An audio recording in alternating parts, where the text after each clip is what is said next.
Zacarías 4, versículos del 1 al 6. Disculpen que hoy se me quedó una cosita esa en la memoria.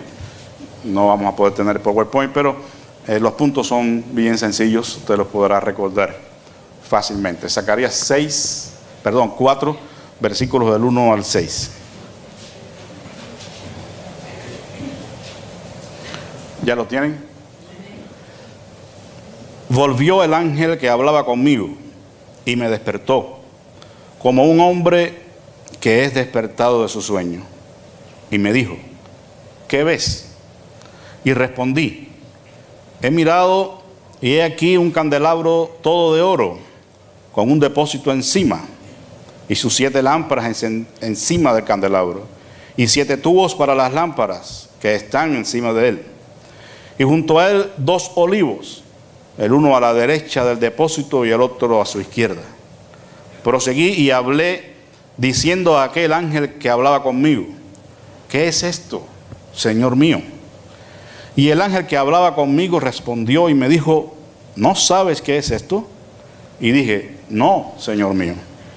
Entonces respondió y me habló diciendo: esta es la palabra de Jehová a Zorobabel, que dice: no con ejército ni con fuerza, sino con mi espíritu, ha dicho Jehová de los ejércitos. Padre eterno, en esta mañana rogamos que tú nos ayudes con tu palabra, Señor, para que ella sea expuesta en el poder de tu Espíritu Santo, y que nuestros corazones estén abiertos y receptivos para recibir esta palabra en hora buena y disponernos a ponerla por obra, Señor. Te necesitamos, Padre Santo. Necesitamos tu auxilio, tu sabiduría y tu gracia en esta mañana. Te lo pido humildemente en el nombre y por los méritos de Jesús. Amén. Bien, hermanos, pueden sentarse. En esta mañana continuamos con nuestra serie de sermones relativos a la iglesia del Señor. El título de nuestro sermón en esta mañana es: la iglesia no espectadora, sino participante. La iglesia no espectadora, sino participante. Y tiene un eslogan que viene a colación con el título para indicarnos en qué términos debemos participar. Una alianza imprescindible. Eso lo vamos a tener presente en la medida que desarrollamos el sermón. La iglesia no espectadora, sino participante en una alianza imprescindible, que ya vamos a ver con quién es esa alianza. El profeta Zacarías fue uno de los 3 profetas posteriores al cautiverio babilónico, es decir, que ejercieron sus ministerios después del cautiverio babilónico. Los otros 2 fueron Ageo y Malaquías. Zacarías sirvió al pueblo, al pequeño remanente de judíos que regresó a Judá a reconstruir el templo y la nación. Este profeta, con su predicación, alentó al pueblo a terminar la reconstrucción del templo. Pero además, Zacarías habló del Mesías, que Dios enviaría a rescatar a su pueblo y a reinar sobre toda la tierra. Un elemento que no desarrollaron los demás profetas de su tiempo, Ageo y Malaquías. Zacarías sí puntualizó el hecho de la venida de ese Mesías, y eso fue lo que constituyó, por llamarlo de alguna manera, el distintivo de su mensaje, ¿verdad?, de su predicación. La alusión a ese ser tan esperado por el pueblo de Israel, y que traería a ellos las esperanzas de liberación que tanto tenían. Usted lee salmos, algunos salmos como 137, y usted ve la angustia que ellos tenían cuando pensaban, dice, en tierra extraña cantar los cantos de Sión, y había una melancolía profunda en sus corazones, porque no podían cantar en tierra extraña, en cautiverio, en Babilonia, los cantos de Sión. Añoraban esa liberación que Dios traería a su pueblo. Y esa es una de las razones por las que la voz de Zacarías se hace sentir bien en cuanto a este asunto, porque el pueblo anhelaba, tenía esperanzas de liberación. Yo no sé si de alguna manera, quizás en un contexto diferente, pero cada uno de nosotros ha tenido esperanzas, ¿verdad? Yo creo que lo más triste de todo en la vida nuestra es perder las esperanzas. Por eso es que hay un dicho que dice, lo último que se pierde son las esperanzas, ¿no? Pero hay algunos que cuando tú le hablas de las esperanzas, ha llegado a un nivel tan grave de crisis en su vida que allá en Cuba dice, las esperanzas eran verdes y se la comió un chivo. O sea, ya no me quedan ni esperanzas. Pero todos hemos tenido de alguna manera alguna esperanza en nuestra vida de lograr algo, de alcanzar algo, y que hemos visto por años que no sucede. Y eso es un sentimiento hermoso, pero a la vez en ocasiones se hace un poco frustrante, hermanos, porque es como una montaña rusa. No sé si ha conocido lo que es una montaña rusa. Son esos, no sé cómo le llaman acá, pero en Cuba le dicen montaña rusa. Esos carros que se van subiendo y bajando y a altas velocidades. Y la gente está gritando allí. No quiero ni subirme ahí ni jugando, pero hay quien disfruta mucho eso, ¿no? Pero la montaña rusa es altos y bajos, cambios bruscos. Y en el mundo de lo espiritual y de lo emocional, a veces también estamos en una montaña rusa, porque las emociones van y vienen, cambian bruscamente. Las esperanzas a veces nos llevan en ese proceso, hermanos, cuando lo desconocido está presente, porque un factor que puede llevarnos a una frustración en nuestras esperanzas es precisamente el desconocimiento del futuro. Cuando estamos viviendo un presente amargo, un presente difícil, un presente de prueba, de dificultades, suspiramos a veces sobre nuestras camas y las lágrimas se nos salen porque no sabemos cuándo, ¿verdad? ¿Cuándo vendrá ese día? ¿Cuándo podré alcanzar esta meta? Bueno, en ese proceso a veces las experiencias, las emociones son muy variadas. Hay una gama de emociones dentro de nosotros que nos llevan abruptamente del gozo al terror, por ejemplo, del consuelo al dolor, del amor a la soledad, de la quietud a la intranquilidad o de la fe a la duda. Hay muchas variantes en nuestros sentimientos y hay mucha gente que vive con temor al futuro. No viven tranquilos en el presente por temor al futuro. Y por eso es que van y acuden a fuentes inapropiadas para tratar de saber ese futuro. Hay personas visitando al mago, al brujo, al agorero, y no saben que son meros charlatanes, que no le van a poder dar ninguna dirección acerca de su futuro. Pero en la desesperación eso hacen. Y este pueblo había salido de un cautiverio, de regreso a su tierra con la esperanza de ver ese futuro cumplido, de ver el resultado de tanto clamor, de tanto esperar. Y ahora de pronto Dios les da la liberación, vuelven a su tierra y tienen que dedicarse a la reconstrucción del templo, a la reconstrucción de la nación, para que entonces vuelvan a ellos aquellos tiempos de comunión con Dios, de una relación vital con Dios, donde ellos pudieran trabajar junto a Dios en los propósitos eternos de su reino. El punto es que no es un hecho que fue solamente patrimonio de ellos, como ya hemos hecho notar. Todos los seres humanos, de una manera u otra, vamos a experimentar estos sentimientos de esperanza y desesperanza.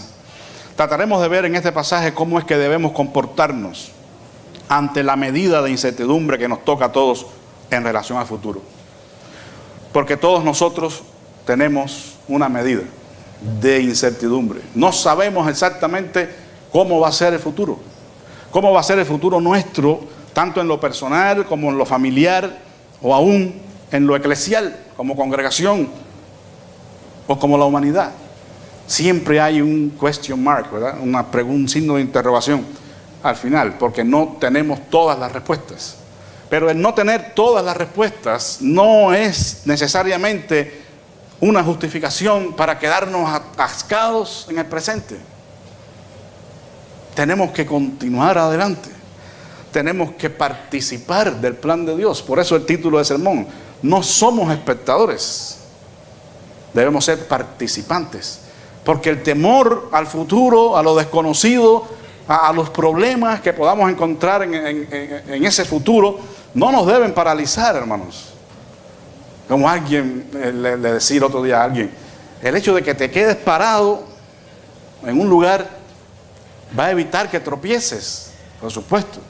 Si yo no salgo detrás de este púlpito, decido no salir de aquí, yo no voy a tropezar, no voy a correr el riesgo de caerme allí cuando baje, o tropezar con un banco allá, o con el quicio allá. Es cierto.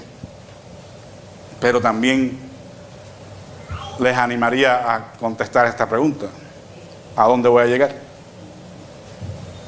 A ningún lado. Si no salgo de aquí, no voy a tropezar, voy a evitar accidentes, pero no voy a lograr nada tampoco. Entonces no podemos quedarnos donde estamos tan solo por el hecho de que el futuro es desconocido, que tenemos problemas, de que no hay respuesta, de que no hay avances, de que no hay esto, no hay lo otro. Tenemos que sobreponernos a esa realidad que tenemos, sea cualquiera, y continuar adelante. Por eso cantamos firmes, pero adelante, ¿verdad? No firmes sin movernos. Tenemos que seguir adelante, hermanos, y ser colaboradores de Dios. ¿Qué debemos hacer nosotros entonces ante esa medida de incertidumbre? Y digo medida porque Dios no nos ha dejado completamente a tientas, ¿verdad? Él no nos ha dejado completamente desinformados del futuro. Hay revelación bíblica, hay revelación en cuanto al fin de los tiempos, hay cuestiones que podemos esperar, porque otros han transitado ya por ese camino. Entonces no estamos del todo a tientas. Sabemos que hay un futuro, sabemos que hay dificultades, pero también sabemos que hay posibilidades de avanzar y de triunfar. Y esa es la esperanza, ¿verdad? Lo que me mantiene vivo, lo que me mantiene en el camino, es precisamente la esperanza. La esperanza, hermanos, es una de las 3 gracias o virtudes cristianas más grandes que hay. La Biblia lo menciona así: la fe, la esperanza y el amor. La esperanza necesitamos tenerla viva en nuestros corazones para poder tener el incentivo de seguir adelante. Repito, ya sea en lo personal, en lo familiar, en lo eclesial o a nivel mundial. No andamos a tientas.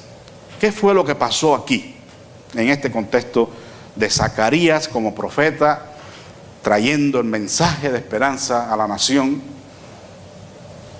y hablándoles del día de Jehová, cuando enviaría al Mesías? Bueno, lo primero que vamos a ver es que, conforme al título de nuestro sermón, nosotros debemos ser participantes, no espectadores. Si queremos nosotros ver ese futuro, beneficiarnos de todo lo que venga por delante, aún de las malas experiencias, porque las malas experiencias nos sirven para que no las vamos a repetir, en parte, ¿no? Si hay un error que alguien ha cometido anteriormente, pues nos cuidamos de no cometerlo. Si nosotros metemos la pata en el camino, pues tendremos también aprendizaje en eso. Aprendemos de lo bueno y aprendemos de lo malo, pero tenemos que participar forzosamente. No sé si usted ha estado en un juego importante, o aunque no sea tan importante, pero usted es alguien que le gusta ese juego, un juego de fútbol, por ejemplo. Ahí hay gente de todo tipo. Hay hinchas o fanáticos o seguidores, no sé cómo le llamen, pero son aquellas personas que disfrutan del juego, que tienen el corazón en el juego, y independientemente de que ellos tienen un equipo favorito, ellos se emocionan y gritan y hacen expresión de lo que están sintiendo cuando ven el partido. Aun cuando el equipo contrario gane, ellos celebran el deporte, porque ellos lo viven. Ellos son fanáticos, ellos de una manera participan. Aunque no pueden ir al terreno para ayudar a su equipo a meter un gol, ellos participan con su emoción. El otro, que no es participante, es un espectador nada más, pues está allí y solamente está esperando que su equipo gane, pero si hay alguna cosa que le desagrada, entonces ya viene la amargura, la queja, en fin, no disfruta para nada el espectáculo. Sin embargo, los dos están mirando un mismo juego. Entonces nosotros también, en nuestro contexto eclesial, en nuestro contexto religioso, tenemos que tomar una decisión. ¿Somos espectadores o somos participantes? Estamos mirando de lejos lo que ocurre, desconectados aún emocional y espiritualmente con eso, aunque digo ser parte, porque el otro que está allí con la cabeza baja dice también que es un fan, pero en realidad no está emocionado con lo que está pasando en la cancha. Nosotros tenemos que ser no meros espectadores de la obra de Dios, sino participantes, hermanos. Tenemos que meternos en el terreno, tenemos que emocionarnos, tenemos que animarnos con las cosas de Dios, tenemos que vernos involucrados de alguna manera. Yo quiero participar, aunque sea pasando la aspiradora en el templo, no sé, pero quiero estar cerca, quiero estar conectado, quiero ser parte de las alegrías, de las tristezas, de los éxitos, de los fracasos, de todo, porque es nuestra obra. Es la de obra de Dios, sí, pero la obra de Dios es nuestra obra y tenemos que encontrar en ella, hermanos, complacencia, disfrute, sentirnos parte. Este es un privilegio que Dios nos da, quiero que sepan, que nosotros seamos colaboradores de Él. Téngannos los hombres, 2 Corintios 4:1, por siervos de Dios, administradores de Cristo. Dios nos concede el privilegio de participar y no de estar solamente mirando a ver qué pasa, a ver qué dice, a ver qué hace. Y si lo hace mal, entonces murmurar o criticar, ser duro. No, tenemos que formar parte porque es un privilegio que Dios nos da a todos. Sin embargo, la participación en esa obra de Dios, en ver cumplido ese futuro, esas esperanzas, no puede ser tan solo una motivación emocional. Tiene que haber una preparación espiritual. Tiene que haber una restauración de la persona.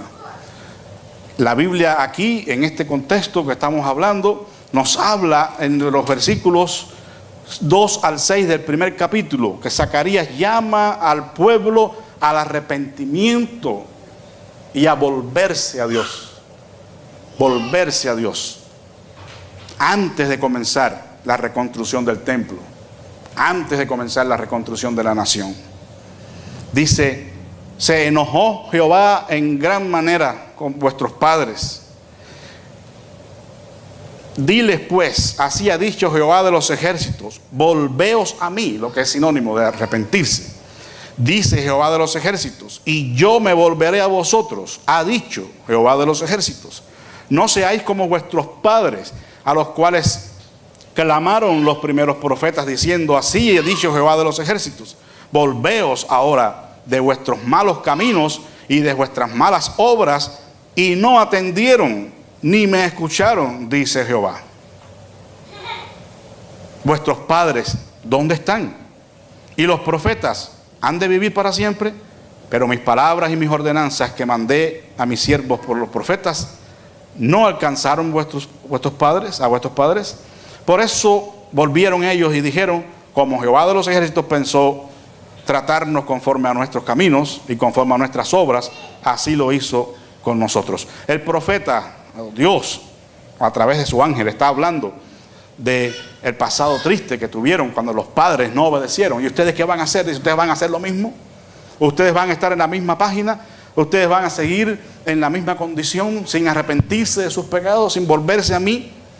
Hermanos, el volverse a Dios, el restaurar la relación con Dios, es imprescindible para participar en la obra. De otra manera, no puede haber bendición, no puede haber progreso.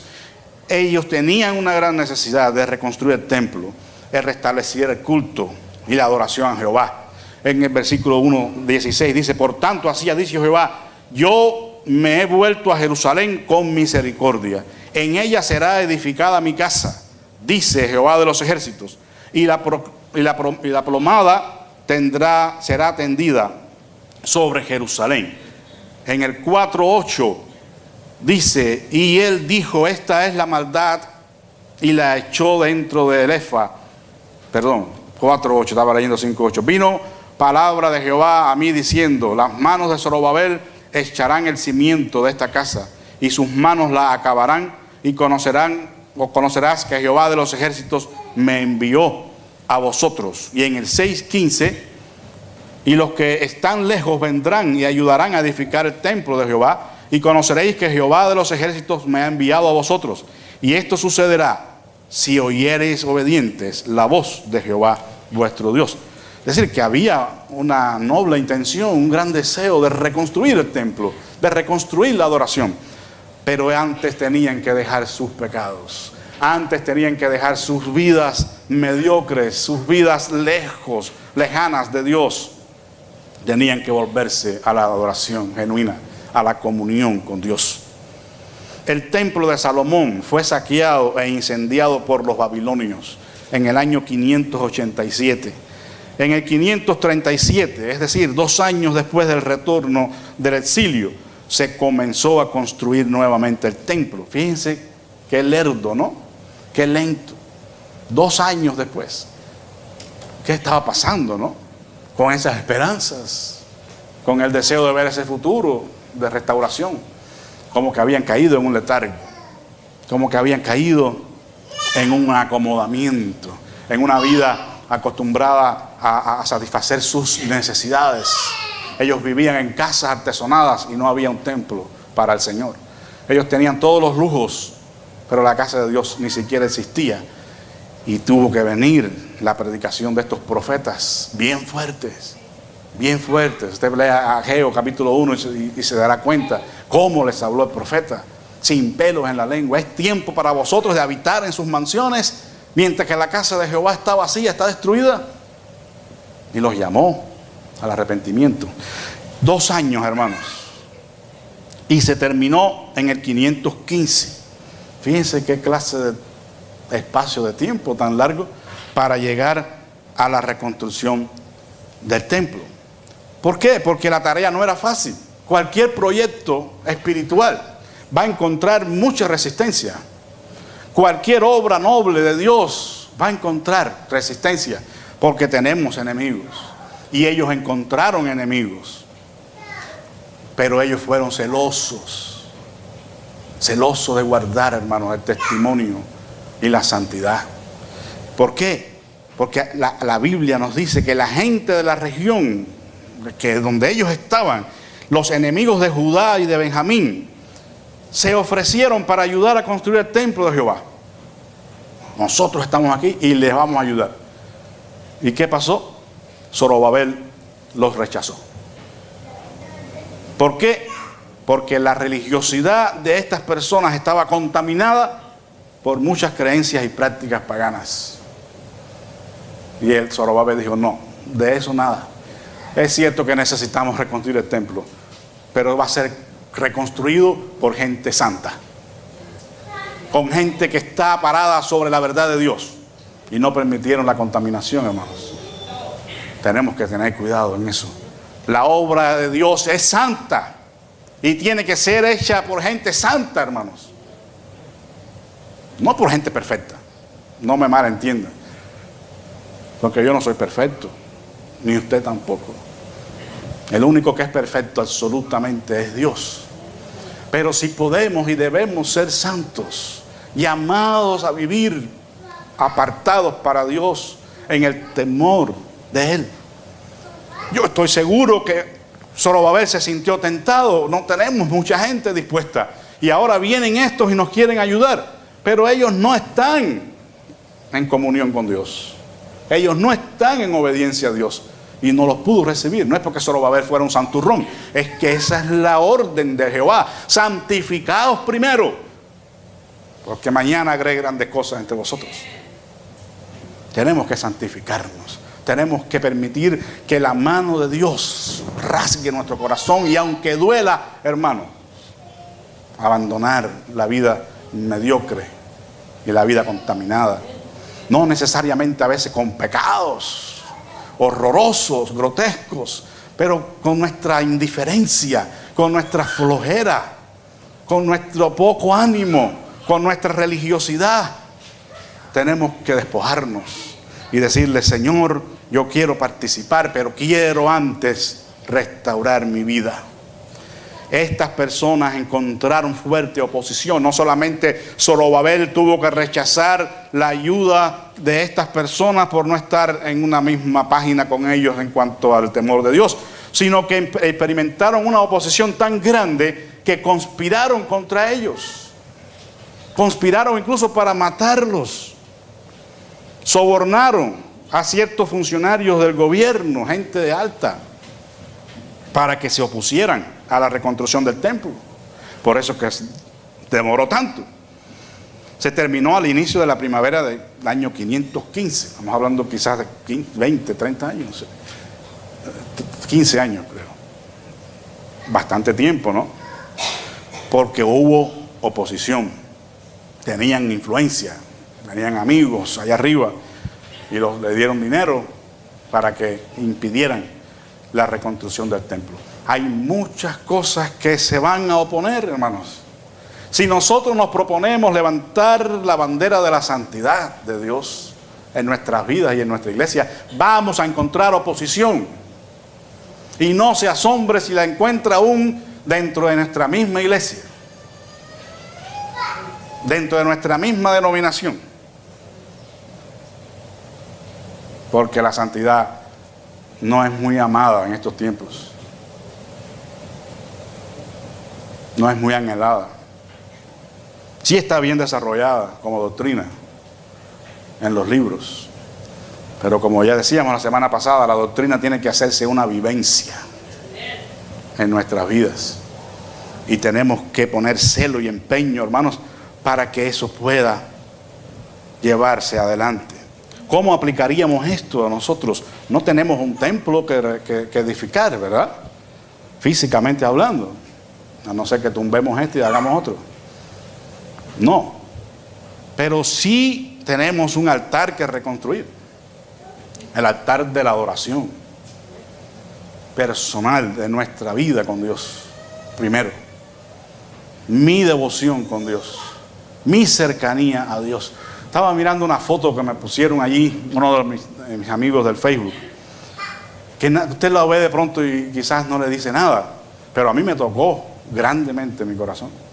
Unos negritos, parece que en algún lugar de África, sentados sobre un muro así, todos llenos de fango. Pero el rostro de cada uno de ellos era una expresión tan linda, hermanos, de alegría en su corazón, que me sacaron las lágrimas. Yo dije, caramba, esta gente se ve que son personas que no tienen nada. Y están contentos estos niños. Ellos no están pensando en su alrededor y la miseria que están viviendo. Estaban tan felices allí jugando. No sé lo que estaban haciendo, pero era una expresión de rostro tan grande, tan linda, que yo decía, ¿cuántas veces nos presentamos delante de Dios así? Y estallamos en risa, por lo menos en el sentimiento de gozo, de complacencia, de ir al Señor para celebrar su presencia en nuestra vida, sin pedir nada, ¿verdad? No, a Dios no le molesta que le pidamos, pero las oraciones deben ser algo más que peticiones, hermanos. El tiempo con Dios debe ser algo más que, Señor, ayúdame. Tiene que ser un compartir, un darnos y recibir alegría y gozo. Necesitamos restaurar nuestro hogar espiritual, nuestra relación con Dios, su altar familiar con sus hijos, con su esposa. Es que estoy muy cansado, me duermo, no hay tiempo. Hay que hacer el tiempo, hermano. Todos tenemos el mismo tiempo. Nadie tiene más tiempo que otro. Puede tener más dinero, más influencia, más recursos, más dones, pero más tiempo, no. El presidente de esta nación tiene 24 horas igual que usted y yo. Pero cómo empleamos ese tiempo va a ser una gran diferencia. Y necesitamos restaurar esa adoración que glorifique al Señor en nuestra vida personal, en nuestra casa y en nuestra iglesia. ¿Verdad? En nuestra iglesia. Por eso queremos comenzar a orar, queremos comenzar a buscar al Señor y unirnos más en ese tipo de actividades espirituales. Está bien que comamos unos tacos, es maravilloso, pero también, ¿verdad?, orar y buscar el rostro de Dios. Y entonces la oración va a estar mejor.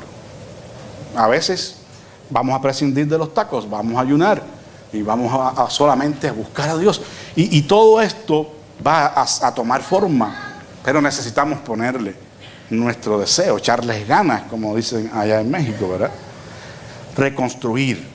Comenzar por arreglar nuestra propia casa, nuestra propia vida. Si queremos influenciar cristianamente nuestro mundo, si queremos participar con Dios en esta reconstrucción de nuestro mundo.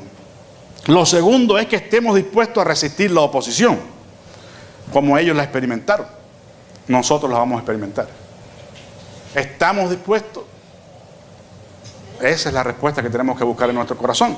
Porque todos los hijos de la hermana que van para allá, para Afganistán, y todos ellos saben a lo que se exponen. Ellos saben que lo pueden matar. Ni siquiera hay que estar en guerra para que un soldado de los Estados Unidos esté en peligro. Porque como decía el domingo pasado, mucha gente odia a los Estados Unidos. E incluso hay hermanos que yo conozco, pastores, que pues yo lo escondo, no le voy a decir nada, pero le pongo hate a su comentario, escóndelo para allá, porque son más comunistas que otra cosa, ¿no? Y le tiran a los Estados Unidos. Pero ellos van. Ellos saben que hay un riesgo. Tu vida está en peligro, pero ellos van. ¿Por qué será? Nadie le puso un revólver en la cabeza. Métete al ejército. Es vocación. Es vocación, es amor a la patria. En muchos de los casos yo creo que tiene que haber una gran dosis de eso para atreverse a enrolarse en el ejército e ir a representar a los Estados Unidos, cuando ni siquiera a veces son nacidos acá o son de origen americano, pero hay sentimientos, ¿verdad?, involucrados, y eso es lo importante, que hayan sentimientos involucrados. A mí nadie me va a mandar a ningún lugar, porque van a mandar un viejo al ejército. Pero si tuviera que ir, yo iría. Y yo no nací aquí. Pero estoy agradecido a los Estados Unidos. Si no fuera por los Estados Unidos, mi padre no hubiera vivido hasta los 78 años. Y mi mamá estuviera muerta también. Pero esta nación tiene ayuda, tiene programas. Entonces, hermanos, si eso es entre una nación y un individuo, entre una persona y otra, ¿cómo deben ser medidas las emociones entre Dios y nosotros? En su obra. Debemos estar saltando de emociones. Tenemos que estar enamorados de Dios, enamorados de su obra. Si podemos sentir gratitud por un gobierno imperfecto, ¿cómo no podremos sentir gratitud en nuestros corazones por aquel que dio su vida por nosotros, hermanos? Por eso es que necesitamos animarnos y cantar con más alegría. A veces, fija un poco, no importa, ya se va a contagiar. Es mejor fingir un poquito a no estar ahí. Si tiene que danzar, dance. O sea, yo no estoy en contra de eso, si es una cosa en orden para la gloria de Dios. No, soy nazareno, pero antes de ser nazareno soy cristiano. Y entiendo que cuando hay una persona que está desbordante de alegría y quiere danzar, dance. Pero tenemos que ponerle más sabor al asunto. Quizás tenemos que invitar a un grupo de música de allá de Cuba, ¿no? O puertorriqueño. No, a lo mejor nos ponen a bailar, entonces, tampoco queremos correr ese riesgo. Pero usted me entiende, hay que restaurar y hay que estar dispuesto a la oposición. Vamos a encontrar muchos enemigos. Mucha gente que no va a estar de acuerdo, pero ahí es donde el profeta dice, no es con espada, ni es con ejército, es con mi espíritu. La participación demanda individualidad. O sea, primero la participación demanda restauración espiritual. Tenemos que restaurarnos espiritualmente, tenemos que restaurar la vida espiritual, tenemos que restaurar el hogar, tenemos que restaurar la iglesia, restaurar la adoración, el culto a Jehová, en santidad, en obediencia, en fervor. Pero ahora tenemos que aprender otra lección según este pasaje. Esa participación con Dios en los propósitos eternos que Él tiene con este mundo, donde nosotros tenemos parte, por su gracia, nos invita a ser partes y no solamente espectadores, requiere y demanda la individualidad. Esto es un factor bien importante. Aquí hay dos personas claves con las cuales el ángel trata, el ángel de Jehová. Y esos son Josué y Zorobabel. Capítulo 4, versículo 14. Vamos a leer del 13 para entender. Y me respondió diciendo, ¿no sabes qué es esto? Hablando de toda la visión que el Señor le está dando. Él dijo, estos son los dos ungidos que están delante del Señor en toda la tierra. Hablando de los dos olivos, la parte final de la visión. Él dijo, ¿qué significan las dos ramas de olivo? Que por medio de dos tubos de oro vierten de sí aceite como oro. Y el Señor, el ángel le dijo, esos son los dos ungidos que están delante del Señor de toda la tierra. Los dos olivos son Josué y Zorobabel. ¿Quiénes son ellos? Estos ungidos. Bueno, Josué representa al sacerdocio, porque era el sacerdote, y ha sido consagrado para el culto. Todo lo que tiene que ver con la parte espiritual, con la adoración al Señor, el celo por la ley y todas esas cosas, el mayor peso de responsabilidad caía sobre Josué, porque él representa al sacerdocio. El sacerdocio es lo que está entre el hombre, el pueblo y Dios. Los sacerdotes son los ministros de Dios, los siervos de Dios que llevan la palabra de Dios y ministran al pueblo en su necesidad espiritual. Zorobabel era el príncipe de la dinastía davídica, le corresponde el poder real, era como el gobernante político, el líder político. Los dos tenían que jugar un rol importante en esta restauración, el líder religioso y el líder político. Las dos partes son importantes y es muy atinada la palabra del ángel, del ministrante celestial, cuando le dice a Zorobabel, que es el príncipe de la dinastía davídica, no es con espada ni con fuerza. No te equivoques. Esto no es algo que se va a hacer con tu fuerza, con tus recursos o a tu manera. Esto tiene que ser por mi espíritu. No sé si lo puedo entender, pero a veces queremos llevar adelante la obra de Dios con nuestros propios medios, con nuestros propios esfuerzos, confiando en nuestra sabiduría humana, en el recurso humano, en el liderazgo. Ya hablamos algo la semana pasada acerca de eso, la iglesia atractiva, ¿no? Pero el Señor pone desde el principio las bases, le dice, no, Zorobabel, esto no es con espada, esto no es con fuerza. El templo, el culto no se va a restaurar porque tú pongas tu autoridad política y obligues a la gente, porque al fin y al cuentas eso se puede hacer, ¿verdad? Vengan para acá todos y vamos a construir el templo, guste o no le guste, aquí las autoridades han el decreto y para adelante. Pero no es con fuerza, no es con espada, es con mi espíritu, es bajo la unción del espíritu. Es en conexión con el Señor, no es en el espíritu humano. Aquí el espíritu es con mayúscula, es en el espíritu de Dios que debemos estar conectados, llenos de esa influencia, de ese gozo, de ese deseo de llevar adelante la obra del Señor. Por eso le dice, no es con espada ni es con ejércitos. Ellos, Josué y Zorobabel, eran los canales de la gracia. Por eso decía que es como un tubo, ¿verdad?, que corría el aceite, símbolo también del Espíritu Santo, de la presencia de Dios. pero son conductos nada más. No eran la fuente. La fuente es Dios. Y ellos los conductos. ¿Cómo nos sentimos? ¿Nos sentimos conductos o nos sentimos fuentes en esta obra? Si se siente fuente, pues qué lástima, ¿no?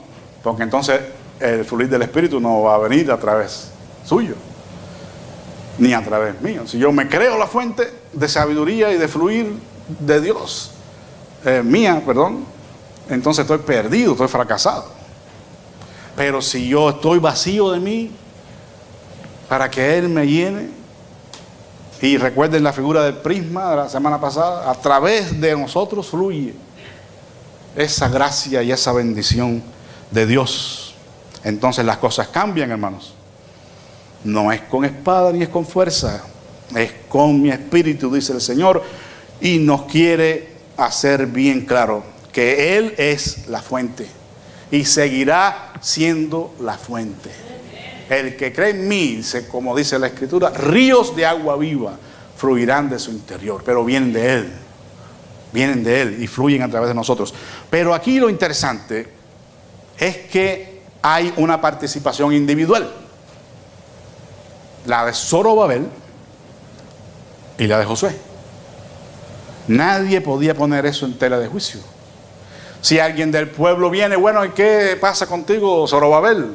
¿Tú piensas que tú, porque eres el príncipe de la dinastía davídica, aquí tú puedes tener esa autoridad? O tú, Josué, porque eres el sumo sacerdote, ya habrían problemas. Porque Dios puso los dos olivos, sus ungidos. Dios es quien pone, hermanos, y quita. La pregunta es, ¿acepto que Dios usa a individuos en el cumplimiento de sus planes y propósitos? ¿O nos peleamos con ellos? No me gusta como habla, es demasiado fuerte, predica muy largo. No. Pero tenemos que preguntarnos eso. ¿Acepto que Dios usa individuos en la restauración, en la obra? ¿Verdad? Y la otra, todavía más importante, ¿acepto que yo puedo ser uno de esos individuos? ¿Verdad? Usted puede ser uno de esos individuos, gloria a Dios, privilegiados con que Dios lo use aquí, gloria a Dios, y allá, donde quiera que esté. Qué lindo es eso, que usted pueda sentirse uno de esos que Dios puede usar. Y en el mismo propósito, hermanos, busquemos que los planes y propósitos de Dios se lleven adelante. No piense que va a ser de un día para otro. Eso no es real, no es posible, ni siquiera. Pero sí que vayamos dando pasos seguros en el Señor. Y usted que quizás nunca se ha visto involucrado, piense, pero yo puedo ser uno de esos olivos, ¿verdad? Yo no sé cantar, yo no sé predicar, pero soy carpintero, soy pintor, soy no sé qué. Con esos dones usted puede servir al Señor. Y sobre todo, tiene un testimonio de salvación que compartir. Y puede decirle a cualquiera lo que Dios ha hecho en su vida. Es lindo, hermanos, que encontremos un lugar en la viña del Señor y podamos servirle de la manera que Él quiere. Pero tenemos que aceptar el liderazgo, no a la fuerza. Jamás le voy a decir, cuidado con lo que usted diga contra el ungido de Jehová. Eso es una filosofía atemorizante, que algunos están usando un mecanismo de coacción sobre la gente para guardar su figura a ellos y decir lo que le da la gana, y si está fuera de la Biblia no importa, porque ya tengo la gente con miedo a decir algo en contra del ungido de Jehová. Primero, si está diciendo cosas que no son de acuerdo al Señor, podrá ser ungido, pero de Jehová lo dudo. Lo dudo. Así que si usted ve que yo estoy haciendo algo que es inapropiado, usted tiene toda la luz verde para reprenderme incluso y decirme, porque eso es lo que Dios quiere. Pero tenemos que buscar el equilibrio, ¿verdad? No son los superhombres que le debemos adoración y que no se puede hablar nada de ellos porque entonces Dios me va a sonar. Pero tampoco es el pelele, el títere, el muñeco, la figura decorativa, nada más. No, un liderazgo que se reconozca, un liderazgo que se apoye, que se sigan las instrucciones, porque es por su bien. Si necesita la clase, si necesita la oración, tómela. Déjese ministrar, déjese enseñar, déjese reprender, porque es para su bien. Es para que la obra de Dios florezca, hermanos. Dios puso a Zorobabel y a Josué y nadie podía decir otra cosa, había que apoyarlos. Finalmente, la participación demanda una alianza. Por eso habríamos mencionado al principio la iglesia participante, no espectadora, pero hay necesidad de una alianza, hermanos. Una alianza imprescindible que ya lo mencionamos, ¿verdad? No es con espada, no es con fuerza, es con mi espíritu, dice el Señor. O sea, si ustedes ponen todo lo que tienen, la mejor deseo, la mejor gana o el mejor deseo, el mejor empeño, su mayor esfuerzo, su mayor dedicación, pero no está el espíritu, están perdiendo el tiempo, dice el Señor. Va a estar perdiendo el tiempo. Ahora, que el espíritu esté no significa que usted esté flotando en el aire aquí, ni que empiece a danzar así fuera de control o a hablar en lenguas, ni nada de eso. Que no estoy en contra necesariamente, pero eso no es andar en el espíritu. Que se haga en el espíritu es en el espíritu del Señor, en la voluntad de Dios, en obediencia a Dios, adornados con sus frutos.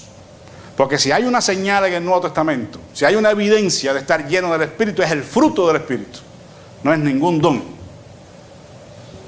Es el fruto del Espíritu. Es la manera en que nos conducimos y nos movemos. Cómo hacemos las cosas y por qué las hacemos. ¿Cuál es la motivación que tenemos y el deseo que tenemos? ¿Es glorificar a Dios? ¿O es que la gente vea que bien predico? No, tenemos que tener bien claro eso. Por eso la alianza es con el Espíritu, hermanos. En otras palabras, para ponérsela bien fácil, cada uno de nosotros necesitamos nuestro propio Pentecostés. Nuestro propio Pentecostés. Es una experiencia personal, donde seamos llenos con el Espíritu Santo, donde seamos plenamente santificados para la gloria del Señor. El Señor Jesús los vio a ellos con mucho deseo, a sus discípulos, pero no les dijo, vayan a hacer la obra. Él les dijo, vayan a Jerusalén y esperen allí hasta que sean investidos con el poder de lo alto. Y entonces, no antes, me seréis testigos en Jerusalén, en Judea, en Samaria y hasta lo último de la tierra. Pero primero, hermanos, asegurémonos de la plenitud del Espíritu en nuestra vida para dar un testimonio eficaz del Señor. Somos tan solo un aliado en esta alianza, valga la redundancia, ¿verdad? Pero lo que quiero que tengamos bien en cuenta es que somos el aliado menor, ¿verdad? No voy a manipular, porque es imposible, pero bueno, algunos pretenden hacerlo. A Dios, porque Él es el gran estratega. Él es el que ha pensado, Él es el que ha dado direcciones. Yo tengo entonces que obedecer su manual para operar. Y para que esa operación, esa participación sea agradable a Él y le glorifique y hayan frutos. Pero si la alianza, como algunos pretenden, es entre iguales, la cosa anda mal. No somos iguales. Él es el Dios eterno, el santo, el completamente diferente y superior a toda criatura. Y yo soy una criatura nada más, un siervo, un esclavo. Alguien que va a tener una parte, pero que jamás va a operar por su propia cuenta. Porque, hermanos, en el nombre del Espíritu, usted sabe, hay mucha gente atribuyendo al Espíritu cosas que no son del Espíritu, que no pueden ser del Espíritu, por lo menos del Espíritu Santo, no pueden ser. ¿Entienden? Y se están riendo carcajadas y están haciendo como animales y están tirándose por el piso y dicen ellos que eso es la obra del Espíritu. Pero ese no es el Espíritu que yo conozco, porque el Espíritu que yo conozco no hace esas cosas. Es santo en primer lugar y es orden, es sabiduría de Dios, es sanidad espiritual. Tiene que haber resultados. Tú eres del Espíritu, bueno, cuando tú te levantes de ahí, demuéstramelo con tu vida, con tus frutos. Pero eso no pasa. Entonces, eso tiene que estar bien claro para nosotros. Somos participantes, tenemos una alianza, pero somos los menores. Y debemos funcionar de acuerdo al orden que Dios ha establecido en sus palabras. Tenemos algunas bendiciones, hermanos, que como iglesia podemos aprovechar para cumplir con ese propósito. Primero, los bienes espirituales de los judíos. Esta es una gran bendición que tenemos nosotros los gentiles. Ya con eso voy a terminar. Pero es importante que le lea el versículo, ya que se menciona la palabra judíos y hay algunas malas mentes en nuestros días que no pueden oír la palabra judío, porque enseguida hacen así. Hay un espíritu antisemita aún a veces en las iglesias evangélicas que da pena.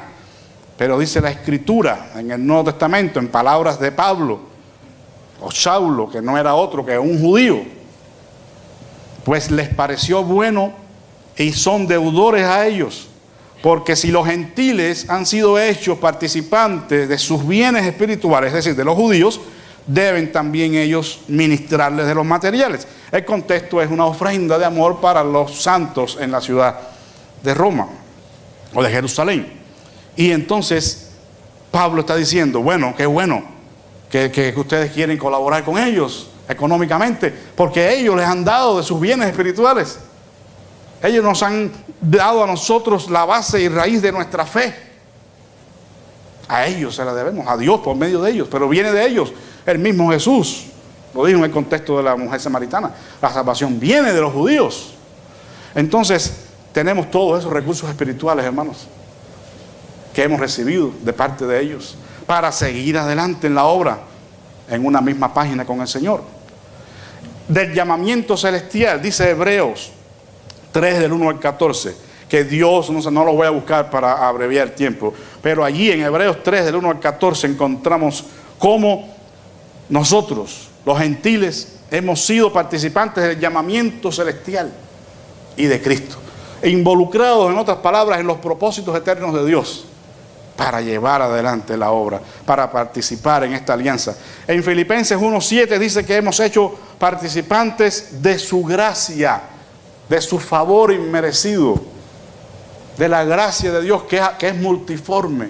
Nosotros hemos sido beneficiados y hemos sido partícipes de esa gracia. En 2 de Pedro 1:4 dice que Dios nos ha hecho partícipes de su naturaleza divina. Es decir, tenemos el germen de la vida de Dios en nuestros corazones.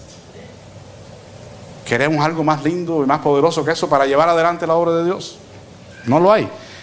Hemos sido participantes de su comunión, 1 Corintios 10, 17 al 21, de su santidad, Hebreos 6, 14, de sus padecimientos, los de Cristo, 1 de Pedro 4, 13.